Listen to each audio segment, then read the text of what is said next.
Bienvenue, merci d'être présent. C'est un conseil d'administration bien spécial, un 29 février. Donc, ça me fait plaisir de présider en l'absence de M. Blondin qui est en vacances. Alors, sans plus tarder, je vais céder la parole au secrétaire corporatif et responsable du contentieux, M. Richard Vézina, pour les points à l'ordre du jour. Merci. Alors, l'item 1.1 de l'ordre du jour, c'est la période de questions des citoyens à l'intention des membres du conseil d'administration.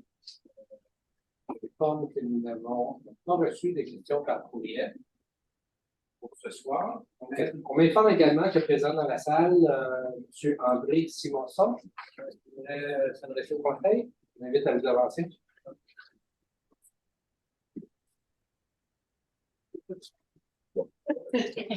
On le sait, M. Secrétaire. Quand même, merci de me recevoir, me donner l'opportunité de m'exprimer devant vous. J'ai 3 sujets ce soir, mais en fait, il y en a un principal, mais un qui est finalement le coût du tramway qu'on peut voir. Le deuxième, c'est le PPHPD actuel et anticipé. Et le troisième, qui est à mon avis le plus important, c'est le PPHPD, qu'est-ce qu'on dit qu'un service rapide de bus peut accommoder. Le premier au sujet du prix de tramway fixe pour Elmer, c'est définitivement que c'est extrêmement cher. Il n'y a pas de doute là-dessus. Le deuxième au sujet du PPHPD actuel et anticipé. PPHPD, c'est nombre de passagers par heure par direction. On anticipe entre 5 000 et 10 000. Le PPHPD. À la dernière réunion, il semblait aux alentours de 6 000. Par contre, c'est difficile à comprendre comment on peut arriver à un tel chiffre quand on ne connaît pas le PPHPD actuel. J'ai fait 4 différentes observations, soit à l'Université du Québec, le pont du Portage, et j'ai découvert qu'en moyenne, c'était environ 1700 passagers par heure par direction. Par contre, au pont du Portage, j'ai découvert 2116, on va voir les chiffres plus exacts, 2016 passagers par heure par direction. Si on subtrait les 30% qu'on pense garder en autobus à cause que ça fait trop de transferts, on tombe à 1400 quelque chose. Donc, je pense que 1700, c'est pas mal juste. Disons, pour juste parler, on peut mettre ça à un chiffre rond à 2000.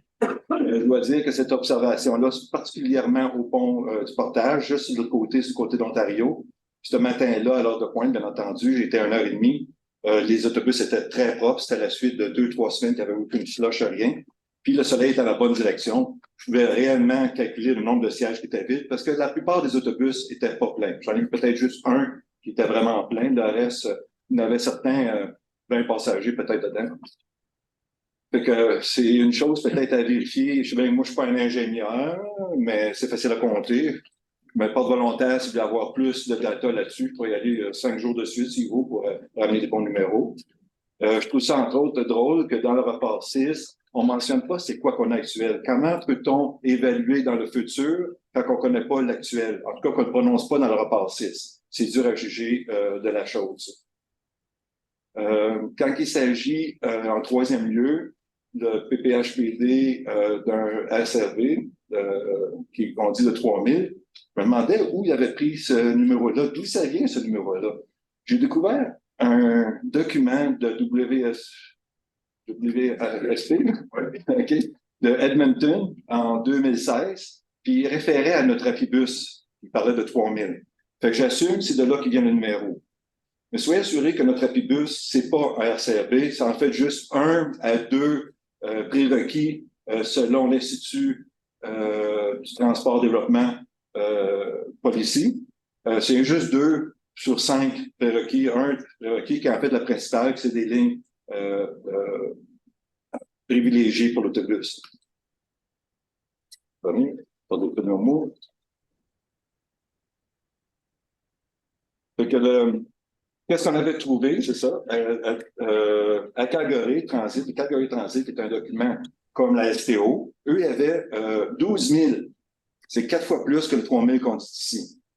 Puis ça, eux aussi, ils ont des arrêts rigoureux. À Bogota, on avait jusqu'à 41 000 selon le Federal Transit Administration qui fait partie du département des transports des États-Unis. C'est des documents que je n'ai pas inventés, sont là. Vous avez eu les liens, vous pouvez aller vérifier. Et il faut bien remarquer qu'à Calgary, à 12 000, c'est pas la ville au complet, là. C'est une ligne. À mon avis, c'est celle qui suit la 76S. Je l'ai utilisée moi-même au mois de septembre. Ça allait très, très bien. Il n'y a pas de... Fait qu'encore là, pourquoi on dit 3 000 quand on a facilement 12 000? En fait, même à Ottawa, le Transitway qui a existé pendant 30 ans, on avait un code de plus de 10 000. Par contre, ici, on dit 3 000, on se compare évidemment au Rapidbus.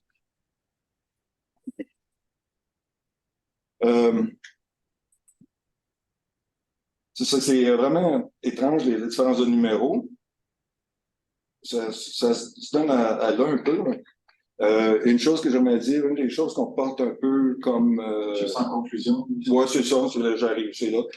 Une des choses que je trouve drôle, on parle d'un projet pour 40 ans. À mon avis, c'est pas un bon. C'est qu'on va être littéralement pogné 40 ans avec un tramway. On peut comparer au Stade olympique de Montréal s'il faut. La suggestion, c'est un SURB pour Gatineau. Un service ultra rapide pour autobus. C'est-à-dire des corridors à priorité absolue, pas prioritaire, absolue. Okay. Puis, prédiction, attendez pas à de l'argent du fédéral, tout le monde est cassé pour de l'argent. Plus on attend sur la ville de Québec que c'est évident que là aussi, on n'aura pas un tramway, mais plutôt un SRB. En fait, Edmonton, dans leur document, ils parlaient que ce serait mieux de faire un SRD, puis éventuellement, peut-être changer ça dans un train, et non le tramway au fait. La dernière petite note, si je me souviens bien, excusez-moi, je vais prendre votre temps comme ça. Non, c'était en fait ça. OK, excellent. Excellent. Donc, je laisse à la fin. S'il y a quelqu'un a des questions après, je suis ouvert. Là. Oui, bien sûr. Puis on va avoir des réponses. Je vous remercie, M. Simonson. On va répondre à vos questions. Puis c'est toujours apprécié quand vous arrivez avec des éléments que vous nous apportez d'avance. On peut préparer nos réponses. D'ailleurs, notre directeur du projet, M. Maillet, va pouvoir répondre à quelques-unes. Mais juste avant, sur un élément qui est plus à haut niveau, là, qui est moins technique, vous avez parlé du montant, c'est un gros montant. J'ai envie de vous dire, oui, c'est un gros montant. C'est des gros argents qu'il faut mettre pour avoir des solutions structurantes en transport en commun. Et c'est la même chose pour des routes, c'est la même chose pour des viaducs, c'est la même chose pour entretenir ces infrastructures routières. Et on le fait quand même parce qu'il faut assurer la mobilité de nos gens. Donc, absolument, ça va être des gros montants, puis présentement, on ne peut pas avoir avec certitude le montant que coûterait ce tramway-là. Par contre, ce qu'on sait, c'est qu'il va y avoir des bailleurs de fonds au rendez-vous. Et ces enveloppes-là, s'ils ne vont pas à Gatineau dans un projet, ils vont aller ailleurs. Et moi, je vous dis, je préfère aussi bien qu'on règle un problème de mobilité dans l'ouest de notre ville avec des argents fédéraux et provinciaux plutôt que ces enveloppes-là aillent ailleurs, parce que de toute façon, ils vont être utilisés en transport. Puis sur les éléments du PPHPD et tout ce qui est plus technique, je vais céder la parole à M. Maillet du bureau de projet. Merci beaucoup. Donc effectivement, quand on parle de PPHPD, donc vous avez raison, hein, c'est le nombre de passagers par heure et par direction. Il faut mettre en face la capacité nécessaire du système de transport. Donc, quelle est la capacité d'un système de transport et d'un SRB? Est-ce que vous connaissez cette formule mathématique qui explique la capacité d'un système de transport ou pas du tout? Oui. En fait, c'est assez simple. On prend la capacité de chaque véhicule, on multiplie par le nombre de véhicules qui va se déplacer dans une heure et dans une direction. C'est aussi simple que ça. Donc, si vous prenez l'exemple de la capacité d'un autobus articulé comme le Rapidbus, on est sur une capacité de entre 90 et 100 passagers. On va prendre 100 passagers pour trouver un chiffre rond. Si on y associe une fréquence de 3 minutes, c'est déjà une très très belle fréquence, hein, une fréquence de 3 minutes, hein, alors, quand je dis belle fréquence de 3 minutes, c'est sans impacter la circulation routière et les autres modes de mobilité autour du réseau structurant. Donc, si on prend cette fréquence de 3 minutes, ça nous fait donc 20 véhicules qui se dirigent dans une direction, dans une autre. Donc, la capacité de ce système-là, ce serait 100 passagers fois 20 véhicules il y a 2000 passagers. Donc, c'est de ce chiffre-là qu'on va comparer, c'est avec ce chiffre-là qu'on va comparer le PPHPD qu'on prévoit aux horizons 2031 et 2051. Bien évidemment, à partir du moment où on prévoit 5 à 6 000 PPHPD à long terme, même en le réduisant de 25% au regard des changements d'habitude de déplacement, un SRB avec une fréquence de 3 minutes, et donc avec une capacité de 2000 passagers, ne serait incapable de répondre au PPHPD de 5 à 6 000 passagers qu'on a. Et c'est pour ça qu'on se rend vers un tramway qui, par défaut, est plus long, et donc plus capacitaire, et donc est plus à même de répondre aux besoins d'achalandage à moyen et long terme. Merci beaucoup, M. Maillet. Est-ce qu'il y avait d'autres éléments que vous souhaitiez apporter en réponse? Après, effectivement, quand vous disiez, alors, vous parliez effectivement d'un réseau ultra rapide par bus. Alors, c'est pas, je pense que quand vous dites ça, vous ne parlez pas forcément de ultra rapide, parce que quoi qu'il en soit, en théorie, le SRB comme le tramway, il sera prioritaire en tant que tel. Mais quoi qu'il en soit, l'exemple que vous citez, alors c'est de la littérature, donc je ne vais pas regarder ça forcément dans le détail, mais il faut quand même s'assurer que, on compare bien une ligne structurante avec une autre ligne structurante, et pas un réseau de lignes structurantes en tant que tel. Et quand bien même on va regarder potentiellement le PPHPD d'une ligne, notamment moi j'ai des exemples de lignes en Turquie avec 12 ou 14 000 PPHPD, ce sont des passages tous les 14 secondes. Donc ce sont des autobus qui circulent tous les 14 secondes sur le corridor. C'est pas ce qu'on veut pour le territoire ouest de Gatineau. Comme je vous dis, on veut s'assurer d'une bonne cohabitation entre tous les modes de transport, qu'ils soient transport en commun, transport routier, mode actif. On veut juste s'assurer d'une bonne cohabitation entre tous ces modes-là. Et dans ce cadre-là, le seul système de transport qui est le plus pertinent pour répondre aux besoins de déplacement du territoire ouest de Gatineau, ça reste le tramway. Merci beaucoup. Puis, il y avait un autre membre du conseil d'administration qui souhaitait réagir, M. Bois. Oui, M. Svensson, salut, on se voit au conseil municipal aussi, on se voit ici. Tu sais, le projet de tramway, il y a des gens qui sont pour, il y a des gens qui sont contre, même au conseil municipal, là, on l'a vu, il y a des gens qui étaient pour, d'autres contre. Puis ce qui est le fun, c'est que vous arrivez avec, faites vos recherches, c'est-à-dire que vous arrivez avec des éléments. Vous faites un travail, vous êtes même prêt à aller compter, c'est-à-dire que t'es plus que bien d'autres qui s'opposent, fait qu'au moins vous le faites pour des raisons. Puis, moi, ce que je trouve, c'est que vous êtes un beau défi pour vous, c'est-à-dire j'ai comme l'impression que le jour où on va réussir à vous convaincre du bien fondé, puis que le tramway, c'est une bonne chose, j'aurais pas peur d'aller voir n'importe qui, puis de vous expliquer, fait que moi, je vous dis merci de nous challenger là-dedans. Puis continuez de le faire. J'imagine qu'on va se revoir peut-être au conseil le 19, mais continuez de le faire dans cet esprit de collaboration-là. Puis je suis sûr qu'un jour, on va réussir à s'entendre. Merci. Donc, ça met fin à la période de questions aux citoyens. Alors, merci beaucoup à tous. Bonsoir et bienvenue au point de presse qui suit l'Assemblée publique du Conseil d'administration de la Société de transport de l'Outaouais. Sans plus tarder, je cède la parole au vice-président, M. Edmond Leclerc. Si, bonjour, comme vous le savez, je suis en remplacement de M. Blondin aujourd'hui à la parole pour vous. Donc, je vais lire de façon intégrale le texte que j'ai pour être certain de rien oublier. Alors, je débute avec la consultation publique, dont vous avez certainement entendu parler, qui a débuté ce lundi. L'automne dernier, le gouvernement annonçait d'importants investissements pour le campus Gabriel Roy du Cégep de l'Outaouais. L'agrandissement du campus permettra éventuellement d'y offrir de nouveaux programmes et d'y accueillir 1500 étudiants supplémentaires, ce qui augmentera par le fait même les besoins en déplacement. La STO est donc à revoir l'offre de services de transport en commun à destination de ce secteur à partir d'Elmer et du plateau. Ce qu'on cherche, en fait, c'est d'améliorer les temps de déplacement en autobus pour les rendre plus attrayants. J'invite donc les étudiants, le personnel des cégeps, ainsi que les citoyens qui habitent ce secteur à participer à la consultation publique en grand nombre. Votre rétroaction est importante pour nous, car on veut que la nouvelle offre de service qui entrera en vigueur l'automne prochain puisse répondre à vos besoins. Et la bonne nouvelle, la réponse est déjà assez bonne. En seulement 4 jours, il y a 260 personnes. On a même mis à jour tout dernièrement ce chiffre-là. qui ont déjà complété le questionnaire en ligne. Alors, ça rentre très bien. D'ailleurs, merci aux conseillers municipaux des districts qui sont touchés par ça, parce que, puis également aux associations de quartiers des secteurs, on les a rencontrés, et aux institutions scolaires qui nous aident à relayer le message afin de rejoindre le plus de gens possible. On voit que ça marche bien à date. Dans un autre ordre d'idée, je me permets de revenir sur l'étude qui a été réalisée en 2022 et récemment publiée par l'Association du transport urbain du Québec, la TUC, sur les impacts économiques générés par le transport en commun au Québec.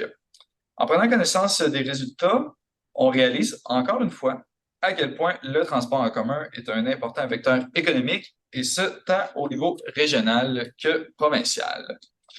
En plus de faciliter l'accès aux pôles d'études et d'emploi à Gatineau, le transport en commun vient soutenir de nombreux emplois, stimuler notre économie régionale et engendrer d'importantes retombées. On n'a qu'à penser à la réalisation, allant de la planification jusqu'à la construction, de projets structurants de transport en commun et des dollars qui sont investis chez nous dans la région. Le prolongement du Rapibus jusqu'au boulevard Lorrain ou encore le futur tramway en sont de bons exemples. En 2022, les 215,15 millions de dollars injectés par la STO dans l'économie québécoise, quand même un bon montant, ont permis de générer une valeur ajoutée de 170,1 millions au PIB du Québec. Ce qui est d'autant plus intéressant, c'est que 78% de cette valeur ajoutée a été générée dans la région en Outaouais. Investir dans le transport en commun, c'est donc investir dans notre économie et dans notre collectivité. Alors là, vous comprenez bien que je suis heureux de porter mon chapeau aussi de président de la Commission de développement économique, comme on l'a indiqué dans le communiqué à la Ville de Gatineau. Afin qu'on puisse développer une offre de transport qui répond aux besoins de déplacement et ainsi transporter des milliers de gens au quotidien, il est impératif que le gouvernement du Québec continue de soutenir et d'investir dans le transport en commun.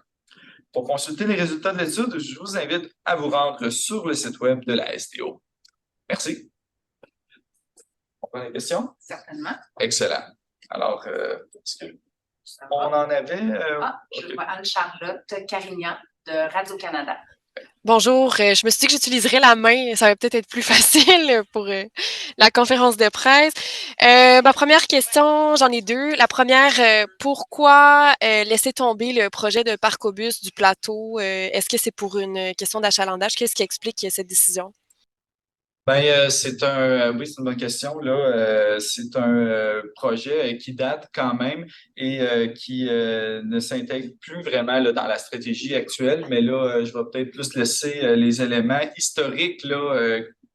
J'étais pas là au moment des premières décisions à notre directeur général là, pour répondre, puis je pourrais revenir pour votre deuxième question si vous le souhaitez. Patrick. Oui, effectivement, ben, c'est dans le cas des adoptions qu'on a fait sur les modifications de règlement d'emprunt, c'est vraiment un processus administratif. Donc, on parle ici d'un projet qui avait pris naissance là quelques années, là, disons vers 2008-2009. Le règlement d'emprunt en tant que tel date de 2010.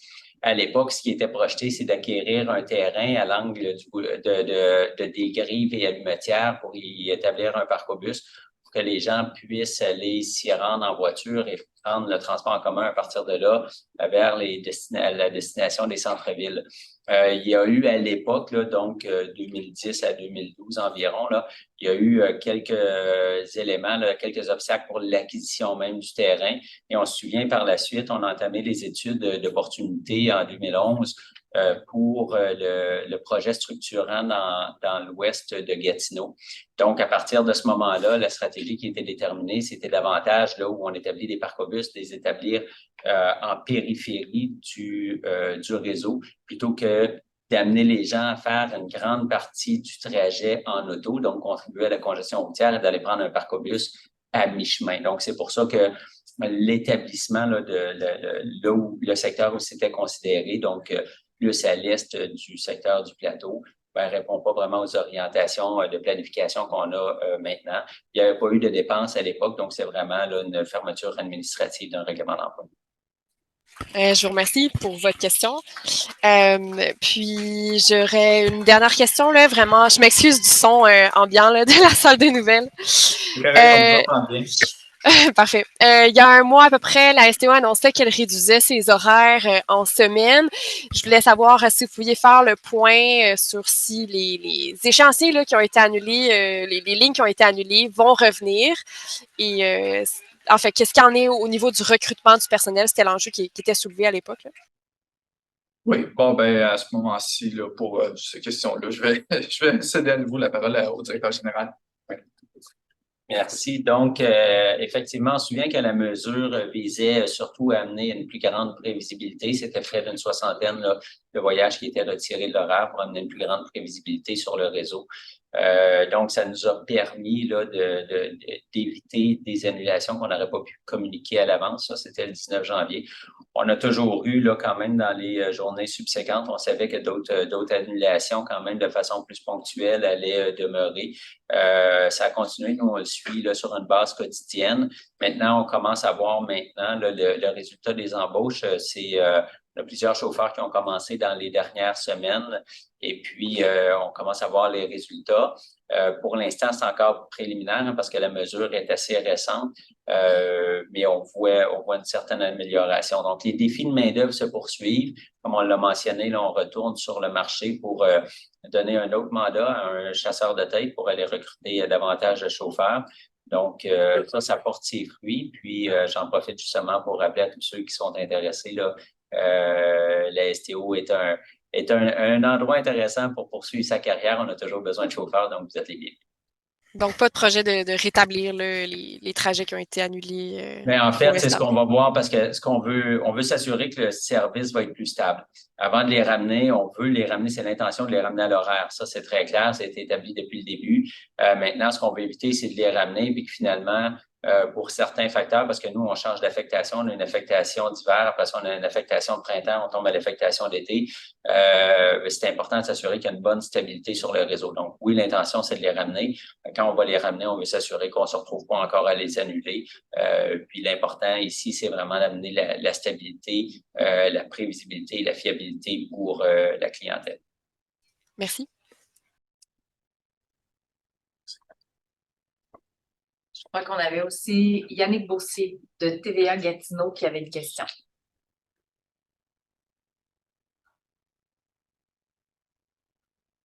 Parfait. Donc, ça ne semble pas être le cas. Alors, c'est ce qui met fin au point de presse et on se donne rendez-vous le jeudi 28 mars prochain pour la prochaine Assemblée publique de la STO. Merci. Bonne soirée.